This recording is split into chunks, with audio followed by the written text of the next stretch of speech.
Miami Dolphins and the Washington Commanders. This is 9.5 across the board in favor of the Dolphins on the road against the Commanders. 49.5 is your total.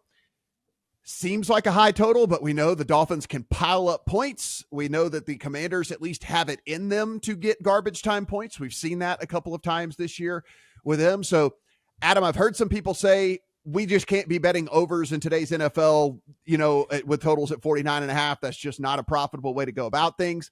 I'm kind of pumping the brakes in this game. I think the Dolphins probably could go for high 30s themselves, and then you're not really asking very much from the Commanders. So I think the total's appropriate at 49.5. And honestly, at 10, it's a no play for me because I don't really know what the Dolphins strategy is going to be moving forward with all this. McDaniel seems to be kind of like playing the 4D chess stuff. So it's just a pass for me overall, but I do want to make sure that the Dolphins go out there and stomp a bad opponent like they should.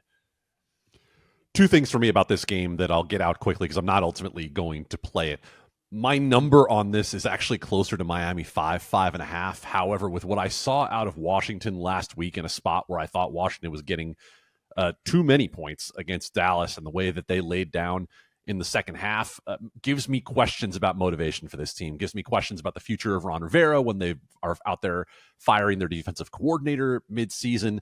And it makes it so that even though the number says to me, take Washington, I'm going to lay off this entirely. As for the total, the one play I would get involved in this is with an under. I think this number actually is a little bit high considering the fact that we're looking at a potential weather game in Washington on a bad track that could be a bad track with rain on it as well. And I also feel like the Miami defense has at least come around a bit here over the last month or so. So again, I'll stay off it. If I were going to do anything, I would probably look at under.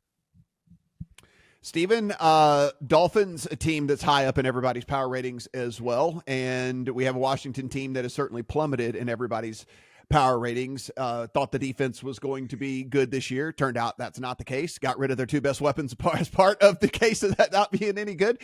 Got some return. And here we sit with nearly a double-digit favorite in Miami on the road. So first big picture on Miami, I saw the market consensus ratings like I'm sure you guys did as well for this week, and they have Miami above Philadelphia at this point, which I think is ludicrous. Like that's way too high at this point for Miami. We've seen what they look like against the other contenders in the NFL, and to me, they still have to prove it at this point.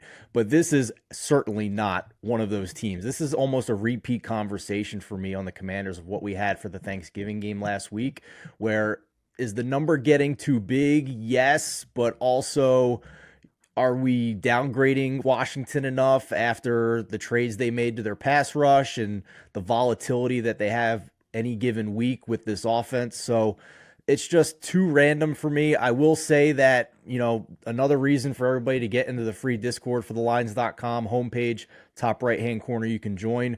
All of us in the Discord are holding a -6.5 look-ahead ticket on Miami, which looks really good right now. And to me, at this point, there's really not much else to do.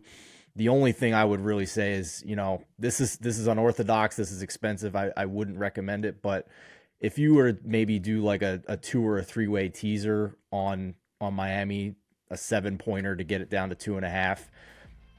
If you don't care about the juice, maybe that's something you could do. But I don't really want to do anything here. I'm just confident that Miami's going to win the game.